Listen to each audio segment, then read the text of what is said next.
Virginia has two things working against it. One is that the city is located right on Chesapeake Bay and sea levels are rising. On top of that, Norfolk is slowly sinking. That's why the city's called in some global experts when it comes to living with water, the Dutch. From the World's Environment Desk, Carolyn Beeler has a second part of our series on rising seas. Cheryl Sumner grew up along the water in Norfolk. About 15 years ago, she moved back to her childhood home to raise her kids. It was wonderful that my kids were able to have the same upbringing that I had. Sumner's stately brick house in the Chesterfield Heights neighborhood is across the street from the Elizabeth River, which is one of many inlets from the nearby Chesapeake Bay. And there's a narrow riverfront park that was perfect for kids. They did not spend time in the house on their PlayStations. They were outside playing football. They used to go out and try to catch some crabs and whatever.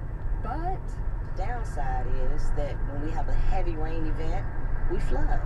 Water surges in from the river and backs up storm sewers so the streets can't drain. There are only 2 roads out of the neighborhood, and sometimes one of them is impassable. You see where that car is right now? Floods there. And it gets problematic because we're just at the mercy of the flooding. Sometimes you can't get in, you can't get out. Lots of Norfolk floods like this, says Deputy City Manager Ron Williams. Well, we're in the tidewater region of coastal Virginia. We sit in a very flat area, not very high above sea level. Much of the city was built on swamps and streams. The land has been slowly sinking for thousands of years. And now water is also rising as climate change affects sea levels. Between the two factors, relative sea level here could rise as much as 6 feet by the end of the century. And on top of that, Williams says the storms that cause flooding are happening more often.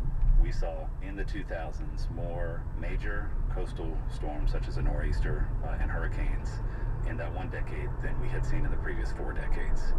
Williams says the situation is only going to get worse, so Norfolk has turned to the world's experts for help.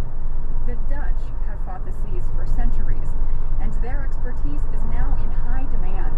Here in the U.S., they've worked with New Orleans after Katrina and New York after Sandy.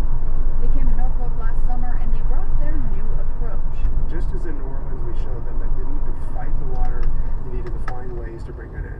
That's Dale Morris at the Dutch Embassy in Washington. He says this new living with water approach is also a big change for the Dutch themselves. Until about 30 years ago, they thought about water the way a lot of U.S. cities still do.